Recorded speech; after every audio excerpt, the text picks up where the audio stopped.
Hello my dear student, my name is Dhanmendra Naruka, faculty of English. I am once again here with a new editorial session of the Hindu newspaper. दोस्तों आप लोगों के सामने आज मैं फिर एक नए एडिटोरियल के साथ यहाँ प्रेजेंट हुआ हूँ और आज हम बात करने वाले हैं द हिंदू न्यूज़पेपर के अंदर जो ये आर्टिकल पब्लिश हुआ था on the news on waste Bengal governor Jaideep Dhankhar. Jaideep Dhankhar जो वेस्ट बंगाल जो स्टेट है उसके जो गवर्नर हैं, राज्यपाल हैं, उन्होंने कुछ बातें वेस्ट बंगाल के सरकार के खिलाफ जो हमारे गृह मंत्री हैं अमित शाह, उनसे मिलकर कुछ बातें की थी। उसके रिगार्डिंग इस आर्टिकल में जो कुछ लिखा गया है उसकी चर्चा करते हैं, साथ साथ हम वकेब भी देखते चलेंगे और कुछ स्ट्रक्चर्स की भी इसके अंदर हम बात करते हैं। तो चलिए दोस्तों बिना किसी देरी के इस प्यारे से सेशन की शुरुआत करते हैं। आइए देखिए आपका टाइटल दिया गया है on the news on waste Bengal governor Jaideep Dhankhar. देखिए आर्टिकल के अंदर दिया गया है in West Bengal the governor must not stay from its constitutional mandate. West Bengal governor Jaideep Dhankhar remains in the spotlight. बेटा यहाँ पे जो एक शब्द यूज हुआ है क्या, स्पॉटलाइट। क्या हुआ है? स्पॉटलाइट। देखिए आप यह शब्द हुआ है स्पॉटलाइट, यानी वो लोगों के बीच में चर्चा का कारण बने रहे। क्यों बने रहे? क्योंकि उन्होंने जो कॉन्स्टिट्यूशनल मैंडेट था, मैंडेट का मतलब होता है बेटा घोषणा, है ना। Jaideep Dhankhar remains in the spotlight, तो वहां उस जो वेस्ट बंगाल की जो गवर्नमेंट है उसके मैंडेट के प्रति जो उन्होंने बातें की उसके कारण वो क्या बने रहे बेटा, लाइमलाइट या स्पॉटलाइट में बने रहे। And there is every reason to believe, and there is every reason to believe, यानी हर एक कारण टू बिलीव विश्वास करने का कि ही वॉन्ट्स, वो चाहते हैं, इट इसे दैट वे, यानी जो गवर्नमेंट का मैंडेट है वो उनके हिसाब से चलना चाहिए ना, इस तरीके की बातें वो चाहते हैं। कौन चाहते हैं बेटा? जयदीप धनखड़। जयदीप धनखड़। उसके बाद है ऑन मंडे, और मंडे के दिन ही met home minister Amit Shah. जो गृह मंत्री हैं हमारे अमित शाह, उनसे वो मिले with a litany of complaints, list of complaints. वो लिटेनी का मतलब है एक लिस्ट होती है, उसके माध्यम से कुछ सूचनाएं जो ऑफिशियल होती है उनको बताई जाती है अगेंस्ट द ममता बनर्जी। किसके खिलाफ? जो वेस्ट बंगाल की जो चीफ मिनिस्टर हैं ममता बनर्जी, उनके खिलाफ कुछ जो कंप्लेंट थी उनकी लिस्ट बनाकर उन्होंने किसके सामने प्रेजेंट की? अमित शाह के सामने। ठीक है। Uprising him of the alarming Cliff age governance situation in the state, यानी उन्होंने बताया कि जो वहां स्टेट की जो सिचुएशन है वो अभी कुछ ज्यादा अच्छी नहीं है, हालात ज्यादा वहां खराब हो रहे हैं। बिफोर द मीटिंग, और मीटिंग से पहले ही हैड सेड, उन्होंने बताया it was part of his duty to preserve. Preserve का मतलब होता है संरक्षण करना। क्या करना बेटा? संरक्षण करना। उनका ये कर्तव्य है कि अगर राज्य में सिचुएशन खराब होती है तो उन्हें क्या करना है? प्रिजर्व करना है, प्रिजर्वेशन करना है। तो ये उनकी ड्यूटी है। प्रोटेक्ट और डिफेंड द कॉन्स्टिट्यूशन, यानी राज्यपाल की ड्यूटी होती है being a governor of a state, he thinks it is his duty to protect, to defend, to preserve the constitutional rights of the people of West Bengal. Clear है ना बेटा? इसके बाद है अंडर आर्टिकल 159, यानी हमारा जो कॉन्स्टिट्यूशन है उसके अंदर 159 के अंदर गवर्नर को ऐसे कुछ राइट्स हैं जो क्या कर सकता है, वो वहां के संविधान को प्रिजर्व, प्रोटेक्ट और डिफेंड करने की जो अनुमति है उसको हमारा जो कॉन्स्टिट्यूशन है ना बेटा वो क्या करता है? प्रोवाइड करता है। ठीक है। उसके आगे देखिए इंडीड, निश्चित रूप से the governor has a constitutional role to perform, यानी गवर्नर के पास क्या होता है? कॉन्स्टिट्यूशनल रोल होता है। क्या करने का? गवर्न करने का। क्या करने का बेटा?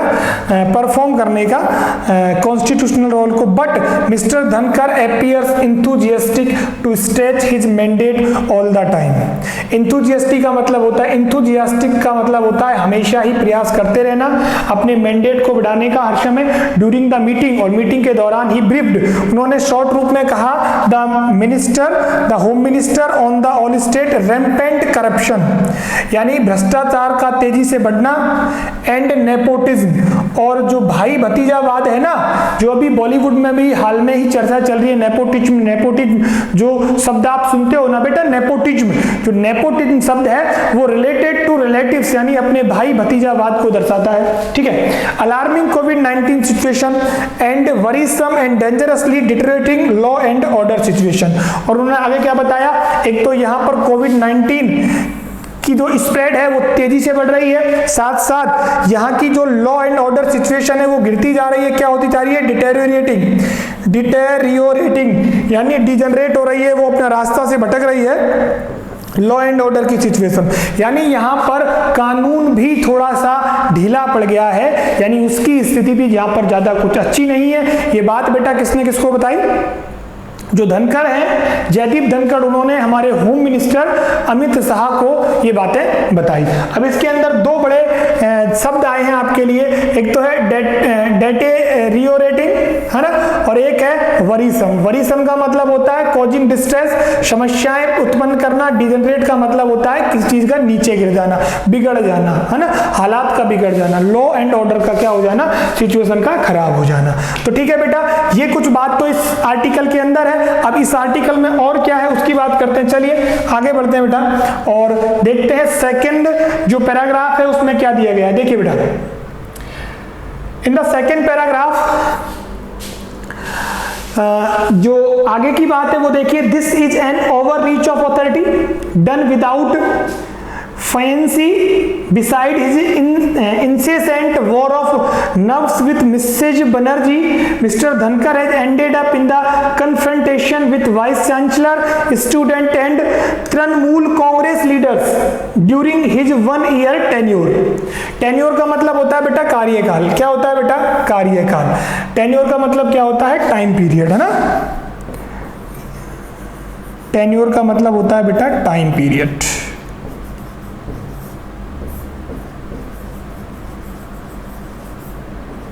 याद रखोगे आप, है ना। This is an overreach of authority. जितनी भी ऑथोरिटी है उनकी ये ओवर रीच है। Done without finesse. फाइनेंसी का मतलब होता है skilful handling of a situation. उनके पास क्या नहीं है? स्किल्ड ऑफिसर्स नहीं है। उनका जो तरीका है वो स्किलफुल नहीं है क्या करने का? जो वहां की सिचुएशन है उसको सुधारने का ना। Besides his incessant war of nerves with mister Banerjee के साथ उनकी लगातार कई क्या हुई हैं? झड़पें हुई हैं, यानी उनसे बातचीत हुई, तीखी बातचीत हुई। Mister Dhankhar has ended up in confrontation with vice chancellor, student and Trinamool Congress leader during his 1 year tenure, यानी 1 साल के अंदर चांसलर, स्टूडेंट, तृणमूल कांग्रेस के लीडर्स के साथ उनकी झड़पें, यानी उनके आमना सामना होता रहा है, ठीक है ना। उनका क्या होता रहा है? कन्फ्रंटेशन होता रहा है, आमना सामना होता रहा है बेटा, है ना। इसके बाद है ही हैज आल्सो शोन, उन्होंने दिखाया है a proclivity to be unrestrained in media interactions including his frequent Twitter post. उन्होंने क्या किया? उन्होंने दिखाया, प्रोक्लिविटी का मतलब होता है बेटा बेंट या बायस, झुकाव किसकी तरफ? देखो, अनरेस्ट्रेन्ड मीडिया यानी स्पॉन्टेनियस इन मीडिया। उन्होंने अचानक अपना झुकाव किसकी तरफ कर दिया? मीडिया इंटरेक्शन, यानी मीडिया वालों से मिले including his frequent Twitter post. इसके अलावा ट्विटर पर भी उन्होंने काफी सारी इससे रिगार्डिंग पोस्ट को अपलोड किया या वहां पर इन्होंने ट्वीट किया, है ना। तो कुल मिला के बात ये बोली गई है कि जो जयदीप धनखड़ जो गवर्नर है, उनकी जो कन्फ्रंटेशन है, यानी कि उनकी बातचीतों में बहस मिसेज बनर्जी से भी हुई है, यानी उन सब से इनका जो बॉन्डिंग है वो अच्छा नहीं है। ये उनके खिलाफ, या ये अच्छी चीजों के प्रति बोलते हैं तो उनके खिलाफ ये बातें हो जाती हैं, ठीक है। आगे देखो, he must remember that he is not an opposition politician in West Bengal. उनको ये बात याद रखनी चाहिए कि वो अपोजिशन पॉलिटिशियन लीडर है नहीं। His opinions on the state government and interaction interaction with it must be circumscribed by well established. circumscribe का मतलब होता है डिफाइन, मार्क ऑफ केयरफुली। क्या होता है बेटा? डिफाइन और मार्क ऑफ केयरफुली। यानी क्या कहा?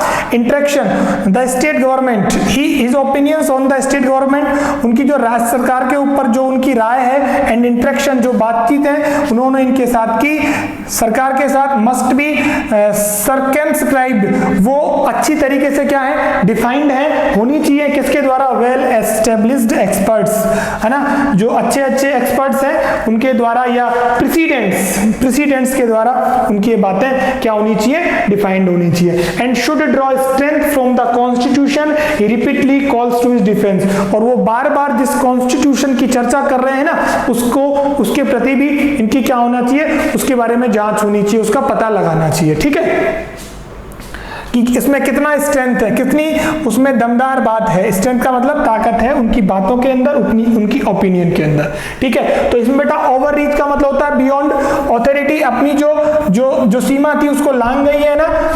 फाइनेंसी होता है skilful handling of situation, incessant होता है कंटिन्यूअसली, लगातार।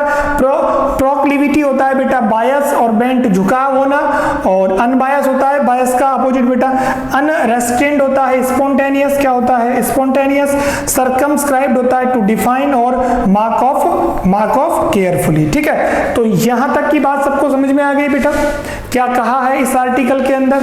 अब चलिए हम आगे बढ़ते हैं और इसमें क्या दिया गया है उसकी चर्चा करते हैं। चलिए देखिए आप फटाफट, आपके सामने स्लाइड है। No doubt there are concerns regarding governance in the state. Mrs. Banerjee is a combative politician, but her administrative talents have not matched up to the crisis of the pandemic. ठीक है, यहां तक देखिए एक बार, paragraph number यहां तक देखिए क्या कहा है। देखिए बेटा क्या कहा है, governors have come to assist, have to remain above the political fray. देखो, जो गवर्नर को जो राज्य में रखा जाता है वो सपोर्ट के लिए रखा जाता है, और हैव टू रिमेन अबव, और इससे ऊपर रहना चाहिए। किससे ऊपर बेटा? पॉलिटिकल फ्रे से, यानी उनको राजनीतिक जो कमांड है ना, राजनीतिक जो डिलीमा है उससे उनको दूर रहना चाहिए।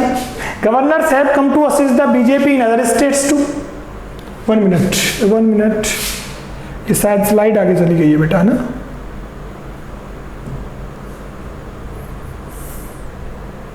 हाँ, स्लाइड आगे गई है ना, चलिए कोई दिक्कत नहीं। No doubt there are concern, यहाँ कई सारी चिंताएं हैं रिगार्डिंग गवर्नेंस, किससे संबंधित?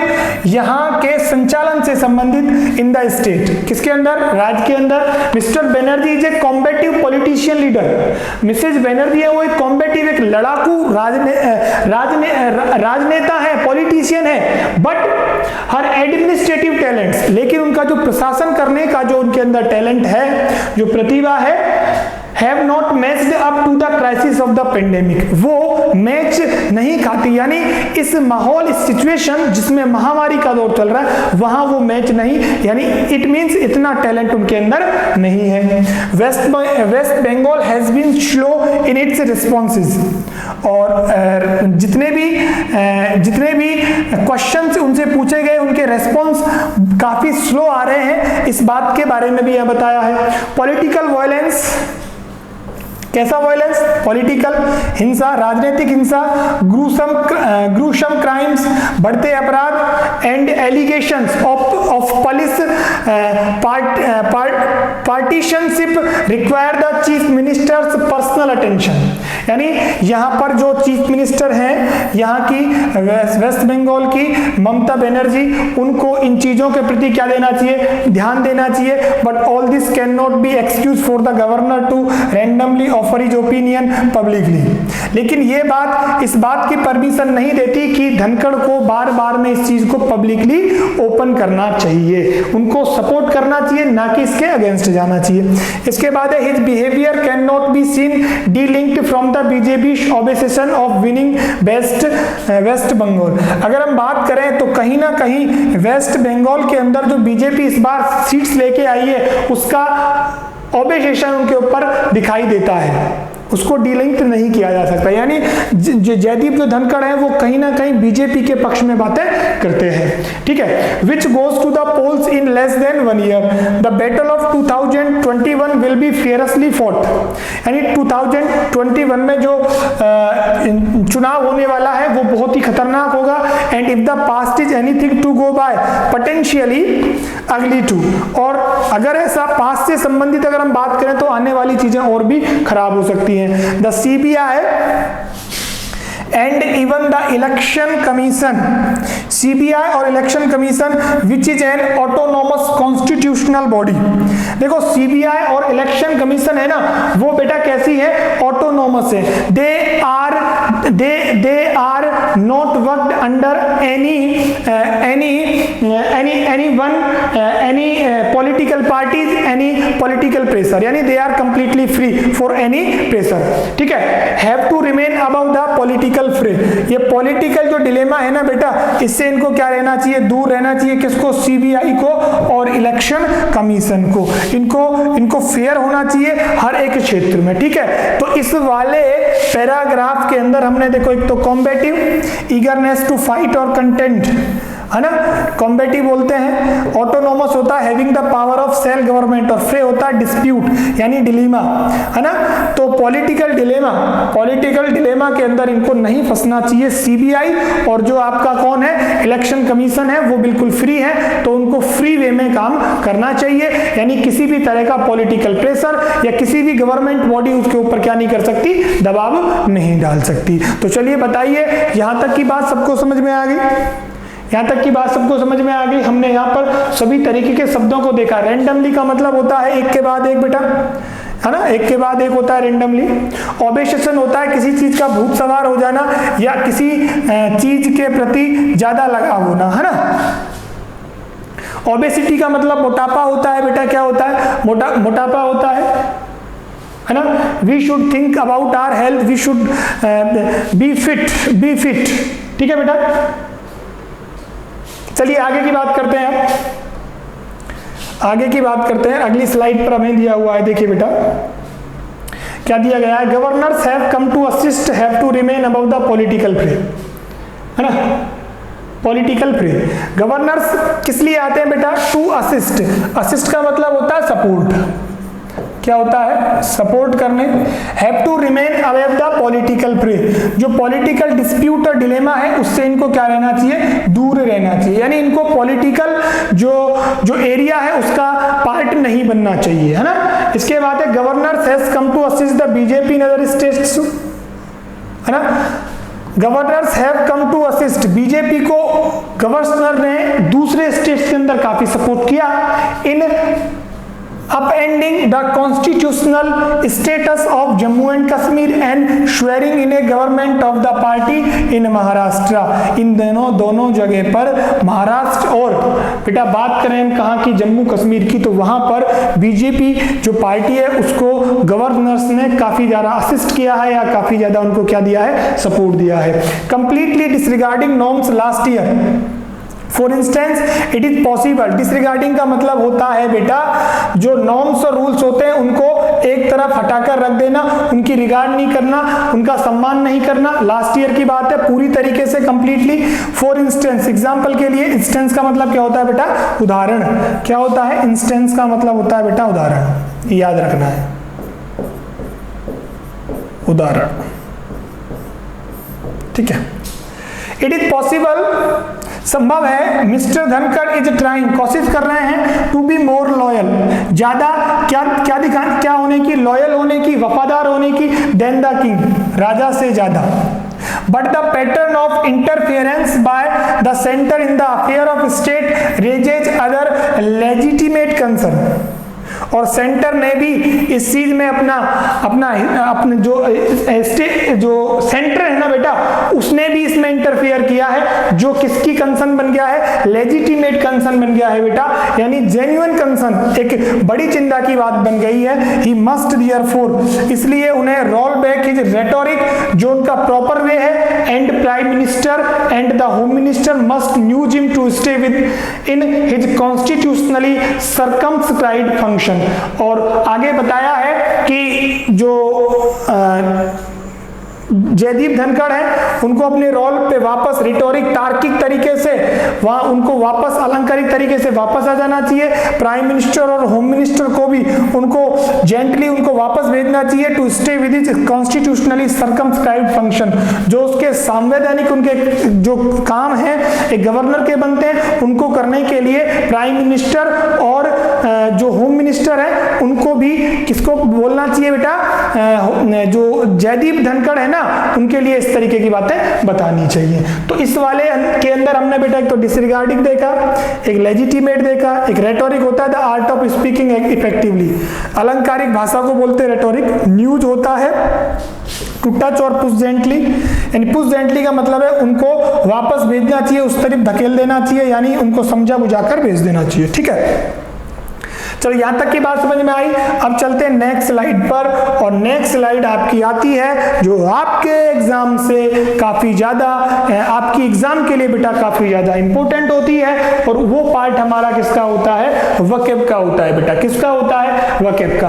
अब देखिए आज के जो वकेब सेशन में हम जो बात करने वाले हैं उसका जो पहला शब्द है वो है लिटेनी। बेटा क्या है, लिटेनी। और लिटेनी का मतलब होता है बेटा अ लॉन्ग रेपिटेटिव लिस्ट और सीरीज ऑफ ग्रीवेंस, यानी कंप्लेन की एक जो पूरी सूची होती है उसको क्या बोलते हैं, लिटेनी बोलते हैं। नाउन कैटेगरी का वर्ड है।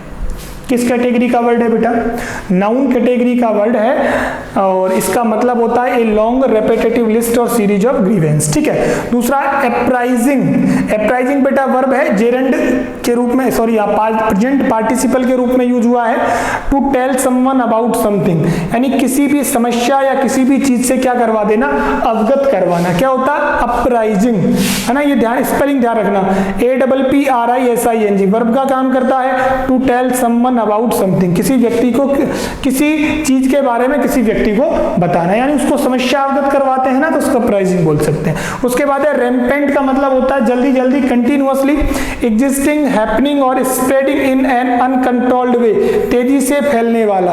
रैम्पेंट का मतलब होता है तेजी से फैलना, कंटिन्यूअस, या हम कह सकते हैं कंसिस्टेंटली, क्या बोल सकते हैं, लगातार के अर्थ में। ठीक है, इसके बाद है बेटा, इसके बाद है आपका, देखिए आप, नेपोटिज्म। क्या है बेटा, नेपोटिज्म। नेपोटिज्म को नाउन कैटेगरी का वर्ड माना जाता है, और इसको हिंदी में बोलते बेटा भाई भतीजावाद, है ना। यानी सपोज कीजिए आप किसी कंपनी के मैनेजर हो और वहां पर रिक्रूटमेंट होता है, और आप दूसरे लोगों को ना लेकर आप प्रीफर करते हो आपके रिलेटिव्स को, आपके सिस्टर ब्रदर कजिन्स को, तो उस चीज को किसके नाम से बोला जाता है, नेपोटिज्म के नाम से बोला जाता है बेटा। किसके नाम से बोला जाता है, नेपोटिज्म के। यानी the activity of unfairly giving good jobs और advantage to members of your family, that is called nepotism, and nepotism is the word of noun category. Is that clear. Next word is incessant, adjective का वर्ड है बेटा, और इसका मतलब होता है, देख लीजिए आप, of something regarded as unpleasant, है ना, continuing without pause or interruption, यानी जो रुक रुक कर चलता रहता है उसको क्या बोलते हैं, इंसेसेंट बोलते हैं, अनप्लीजेंट वे में, है ना, वो रुक रुक के अटक अटक के चलता है, उसे क्या बोलते हैं, इंसेसेंटली भी बोल सकते हैं, इंसेसेंट भी बोल सकते हैं। एलवाई लगा दोगे तो वो एडवर्ब में बदल जाएगा। अभी ये किस कैटेगरी का वर्ड है, ये एडजेक्टिव कैटेगरी का वर्ड है। इसके बाद एक फ्रेजल वर्ब आई हुई है, एंडेड अप, जिसका मतलब होता है टू रीच और come to a place, condition और situation that was not planned और एक्सपेक्टेड, यानी किसी चीज का अचानक से क्या हो जाना, खत्म हो जाना, क्या कहलाता है, एंडेड अप कहलाता है। वो सडनली होता है ना, ये ध्यान रखना है। उसके बाद है बेटा कॉम्बेटिव। कॉम्बेटिव नेचर के व्यक्ति होते हैं, ready to fight, argue with or oppose someone, किसी दूसरे के प्रति लड़ने के लिए, आर्ग्यू करने के लिए और फाइट करने के लिए जिस तरीके का उनका बिहेवियर होता है उसे कॉम्बेटिव पर्सन भी कहते हैं, और ये भी बेटा एडजेक्टिव कैटेगरी का वर्ब है। मैं आपको पार्ट ऑफ स्पीच की चर्चा इसलिए कर रहा हूं क्योंकि एग्जाम के अंदर बेटा सिनोनिम्स और एंटोनिम्स आजकल इस तरीके के ही पूछे जाते हैं, इसलिए आपको हर एक वर्ड का पार्ट ऑफ स्पीच भी आना चाहिए। Is that clear?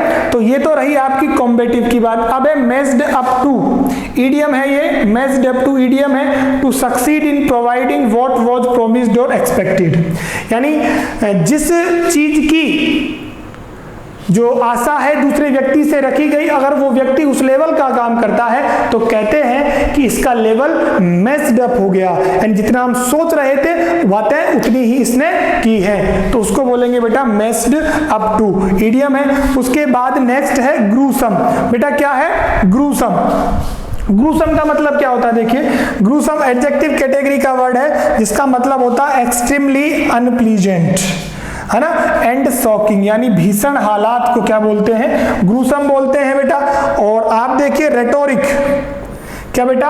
रेटोरिक। देखिए रेटोरिक का मतलब होता है speech or writing intended to be effective and influence people, यानी एक जो स्पीच और राइटिंग की जो कला होती है उसे हम अलंकारिक भी बोलते हैं, और यहाँ पर इसका अर्थ वाक्पटुता से है, यानी उस भाषा को कुछ इस तरीके से यूज लेना कि सामने वाले पर काफी ज्यादा उसका इंप्रेशन पड़े एंड वो इंप्रेस्ड हो जाए, आपकी बातों से मोहित हो जाए, वो है ना, वो लुभा जाए, ऐसी बातें करना, उसको रेटोरिक स्पीच या रेटोरिक राइटिंग भी कहा जाता है।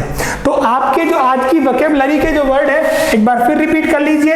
पहला था लिटेनी, नाउन कैटेगरी का, एप्राइजिंग वर्ब का, रैम्पेंट एडजेक्टिव है, नेपोटिज्म नाउन है, इंसेसेंट एडजेक्टिव है, एंडेड अप एक फ्रेजल वर्ब है बेटा, कॉम्बेटिव बेटा क्या है? एडजेक्टिव है, मैच्ड अप क्या होता है बेटा? ईडियम्स है, ग्रूसम होता है एडजेक्टिव, और आपका एक है रेटोरिक जिसे नाउन कैटेगरी का वर्ड माना जाता है। तो अब आपको करना यह है कि जो वोकैब हम लगातार सेशंस के अंदर पढ़ते आ रहे हैं उन चीजों को बार बार आपको रिपीट करते रहना है ताकि चीजें लंबे समय तक टिकी रहे और आपका जो वोकैब का जो पोर्शन है वो धीरे धीरे क्या होता चला जाए बेटा? स्ट्रॉन्ग बना चला जाए, है ना। वोकैब का इंपॉर्टेंट रोल होता है इंग्लिश की एग्जाम में, इसलिए बेटा वोकैब पर आपको ज्यादा से ज्यादा ध्यान देना है। सेशन के अलावा जहां से भी आपको वोकैब मिले वहां से आपको बटोरनी है, वहां से आपको सीखना है, लर्न करना है, याद करना है और बने रहना है हमारे साथ, यानी धर्मेंद्र नरूका के साथ इंग्लिश क्लास के लिए। अब दोस्तों आज के सेशन को मैं यहीं खत्म करता हूं, मिलते हैं जल्दी एक नए एडिटोरियल या फिर कोई अमेजिंग आर्टिकल के साथ। तब तक के लिए thank you so much and have a good luck.